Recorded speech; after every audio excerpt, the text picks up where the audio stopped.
Hi everybody, it's Kate hosting her podcast, Put Down the Mascara. And I just want to ask, how are you doing living unapologetically and authentically you? Let us know. Thanks so much for tuning in.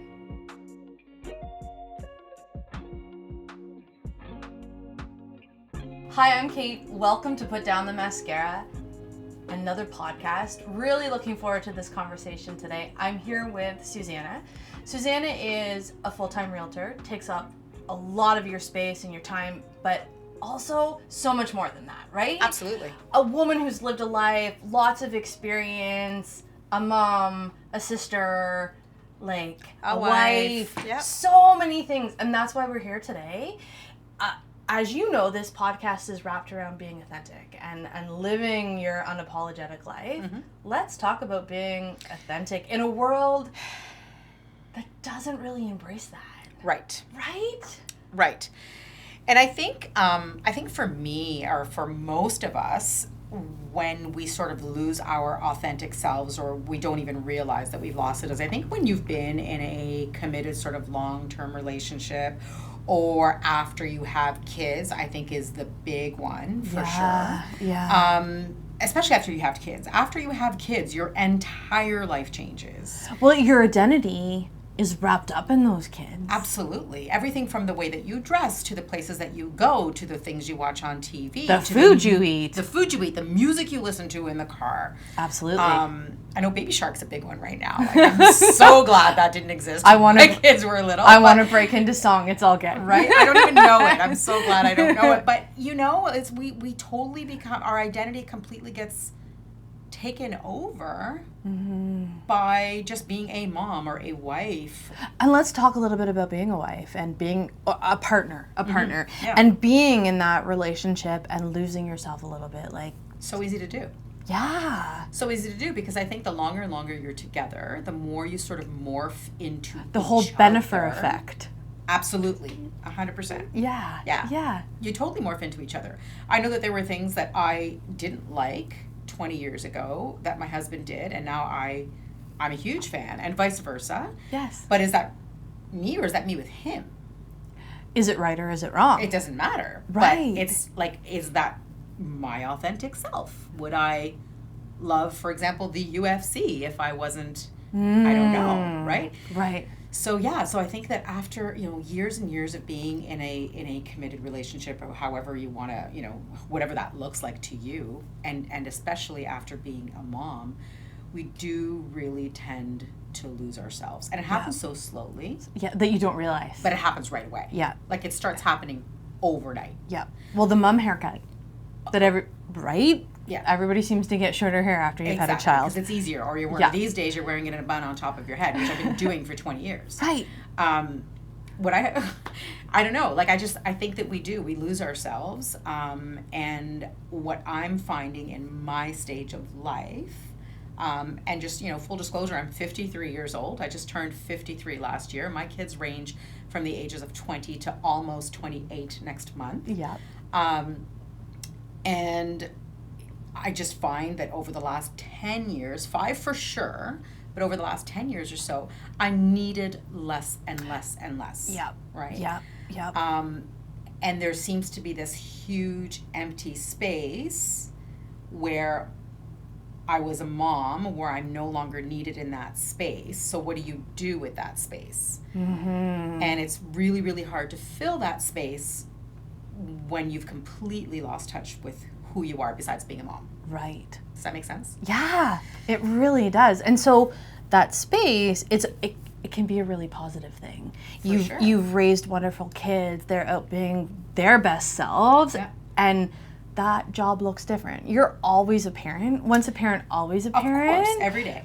And your job looks different. Yeah. Now it's guidance, less so as they get older, but it's just more conversational, and there's a friendship level that kind of comes in there too as your kids get older. And that's the part I'm loving the most, for sure. Yeah. And how do you fill that space now, though? How do you start bringing in being your authentic self after you've had a role for so long? Yeah. It's tough. So a lot of, myself included, a lot of my girlfriends, women I talk to on a regular basis, everyone's like, I have no idea what I like. Mm-hmm. Well, what are you passionate about? I don't know. Right. Well, what do you like? I don't know. Right. What did you used to like? I don't know. Mm-hmm. You know, and tell me about yourself. Well, I'm a mom and I'm a wife, and well, tell me about yourself. Yeah. You know, and nobody is able to do that. Right. After a certain... I like to hike. I like to work out. I love animals. Like most women who are raising kids cannot answer that question. Right. They lead with, I'm a mom. I'm a mom. And it's such an important job.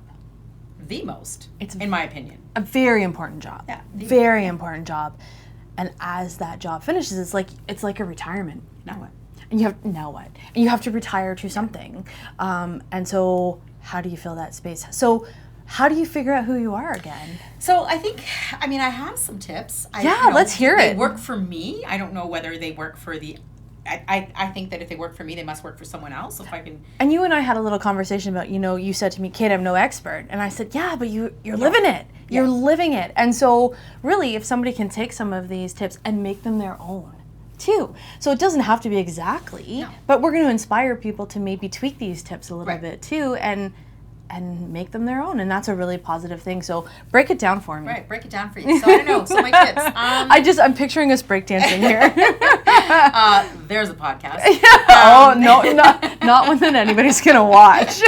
So, I don't know. I do have some tips. I think it's really important to hone in on how you feel when you are alone. Right. For the most part. So if you're lucky enough to spend a lot of time alone and comfortable with that. See, I'm not comfortable with my alone time. Okay. So how do you get comfortable with that? So I don't know. I think that's a whole other episode, but I'd love to come back for that. Yeah, I'm going to venture to say you just got to do it. You just got to do it. Absolutely. You just got to do it. Here's the thing, and I think the reason why, and again, I'm not an expert, but I think the reason why we're so uncomfortable with being alone is because we don't know what to do with that space because we aren't our authentic selves. But if does that make sense, right? It sure does. So sure does. I think that if you are comfortable with being alone, when you are alone, I guess the question is, when do you most feel like your authentic self? And for some people, it'll be when they are alone. Yeah. For some people, it could be with their pets. Yeah. It could be when they're listening to a certain genre of music, when you're at a concert. I will tell you, though, my pet is my favorite child. So my pet is most definitely by far my favorite child. Absolutely. Smells better behaved. Yes. Okay, moving on. Mine's so ill-behaved. My kids were actually much better behaved than my dog. But, so just honing in on when it is that you feel like your authentic self. And for me, I think it's mostly when I'm alone. I also feel like my authentic self when I'm, if I'm at a concert, for example. I love a good concert. I love the energy that I feel from a huge crowd like that. And then at the same time, I hate crowds, but that's a whole other show. Right. And do songs get you, though? Do they hit you? They're just like those I words. Hit them. I feel like I hit them. Yeah. But, so I do. I feel like my authentic self when I'm in those situations. And I think that the next step is, so number one, to hone in when it is that you feel the most like yourself. Yeah. It could be in a way that you're dressing. It could be a place. It could be with a person, people, a particular friend. There are some people that you feel totally at home with and you can totally be yourself with. And that there are other people that you don't even realize it, but you're putting on a front. Finding your tribe. Right. Right? So when is it that you feel the most authentic, the most like yourself? And then when you find yourself in those situations, like if you can hone in on what those things are, places, times, things, people, then you have to ask yourself, okay, so let's say it's when you're alone. So now I'm alone. If I had to answer to no one, what would I feel like doing right now? Is it watching Netflix? And if it is watching Netflix, is it a certain genre of movies that you normally would never watch? Because either your spouse doesn't like to watch it, your kids don't like it, or you wouldn't watch it in front of any. What do you want to watch? Right? And it's not doing the laundry that I rush around and do when I'm by myself. Man, the floors that I'm going to scrub. Where are you comfortable? Is it taking the dog out? Those are duties. Like you're doing that. Right. Space filler. You're not really being authentic. You're not being alone. Right. Is it a movie? So is it a movie? Is it Netflix? And if so, is it a particular genre that you would never think to watch? right? But that's like, if no one else was going to question you, that's what you'd want to watch for the next 4 hours, right? So you're going to, do you want to go for a hike? Have you never ever hiked, but you're like, you know what? I have an entire week completely to myself. I think I'm going to hike every day. Yeah. Yoga. Sure. Right? Coffee at a new spot. Exactly. Right. Like, and it doesn't have to, and I think that most women, and I just had this conversation the other day, I think that most women, when they talk about finding themselves, they're thinking so big that they're overwhelmed. They think they have to completely reinvent who they are in every single aspect. And I don't know that that's necessarily true. I think you do need to start with really small chunks, little bits, like little time alone. And with that time alone, find something that feels like you. Not for someone else, but for you. And then do more of those things and build on that. So do more of that hike. Hike more often now. So you've decided that you want to listen to podcasts, and you never have time to listen to podcasts. But when you're alone, podcasts really get you, or you really get them. So you're going to do that more and more often. And start to build on that. And I think the more we, they say you are what you do. And I think the more we do those things, the more we become. And would that be your advice for younger you? Would you say build in that time sooner? Yes, and big yes. Yeah. Yeah, carve out the time for that. And we said in the beginning of this podcast that we're going to start calling out some of the bullshish. And that's part of it, is like, how do you actually carve out time for that, though? So we say we carve out time to be your authentic self and do those hikes, but how do we really do it when you're in the throes of life? So it is so easy for me to say that now, because I'm 53 and my kids are gone. Right. If I told my younger self that then, I may not have, I wouldn't have gotten it. And I don't necessarily expect every young mom right now to get it. But the bullshish is, I don't have time. Right.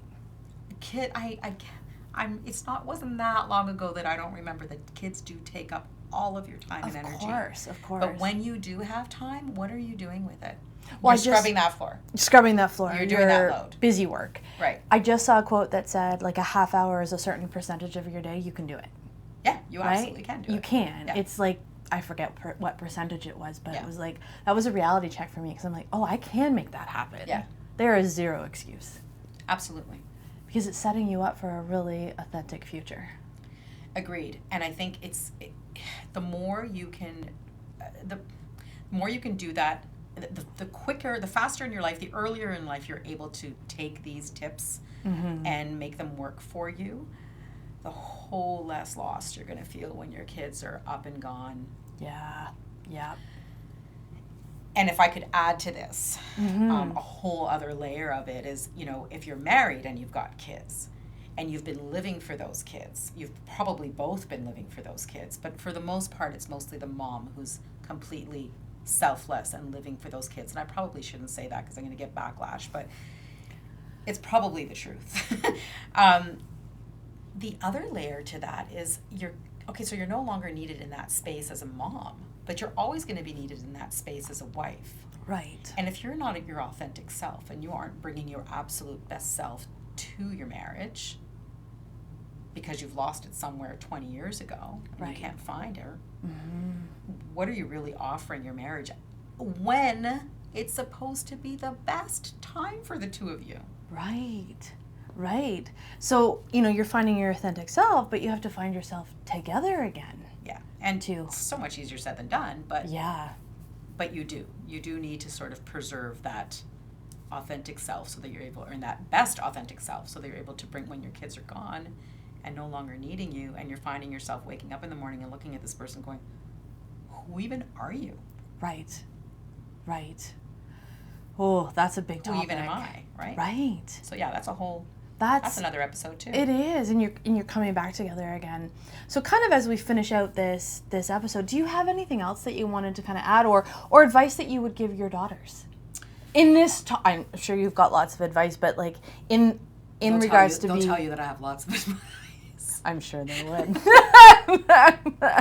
I'm sure they would. But tell me what advice you might have for them in this regard about being authentic. Exactly what I just said is, and not to wait. I think the advice that I would give them, and I think I do give them, maybe not in so many words, is don't wait until you have kids to find your authentic self, because it's not just after you have kids that you lose yourself. Yeah. Find yourself before Even like that stage. Hey, if you started talking to teenage young women about finding your authentic self, our world would look really different today. Absolutely. It really, I know really mine would. Yeah, I agree with you on that. Yeah. Thank you so much for joining us today. Lots to talk about. This is just the tip of the iceberg, really. Yeah. Oh, So much more to unpack and talk about, but thank you for uncovering a few very things for welcome. us today. Thank you so much for being here. thank you. And that's today's episode of Put Down the Mascara. Before we sign off, I want to drop a friendly reminder your way. While we do our best to bring you helpful insights, stories, and perspectives on this podcast, I want to make it clear that we're not here to replace counselors, advisors, and experts. Remember, education and empowerment are journeys we embark on together, and seeking guidance from experts along the way is great for your personal growth. Thanks again for tuning in to Put Down the Mascara. We can't wait to have you back next time. Your feedback, stories, and suggestions keep us going and fuel our passion for empowering women everywhere.